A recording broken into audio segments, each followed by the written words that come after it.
Hey, it's Becca with Rebecca Reed Creative, and today I'm going to give you 5 tips of things you should have done prior to even meeting with your website designer. So let's get started. Number 1 would be to get some professional photos.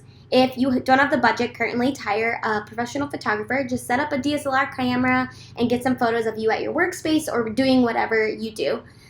Your brain processes images 60,000 times faster than text. And so although text is super important on a website for SEO and such, the images are what will really capture your audience's attention. Number 2 is get your about page all set up. And I know this can be super hard to write, and so maybe if you have the budget, hire a copywriter that can help you incorporate keywords and just really do a nice job of capturing your personality and engaging your audience. But if you don't have the budget, which is totally understandable, I actually have created a freebie where you can kind of get some ideas, so I'll link that below.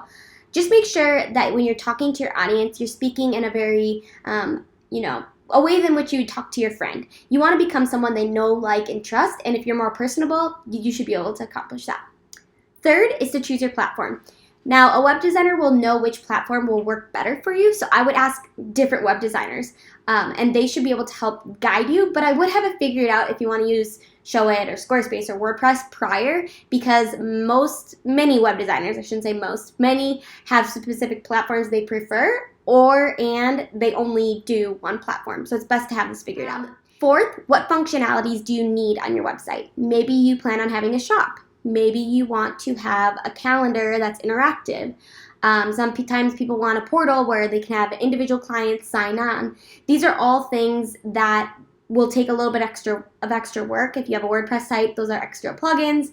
If you have a Showit site and you want to have a shop, you actually have to use like a Shopify, and then they can add it in. It's not a ton of extra work, but it will be extra work, and some designers may charge extra, so it's just good to know what functionalities you need ahead of time. The fifth and final tip is to have your mission statement all figured out. If you already are an established business, you probably have that all written out, but if you are not, make sure that you have it clear and concise. Make sure it addresses your audience. All of these things will help your web designer determine what kind of keywords to use, and also just the main purpose of your website.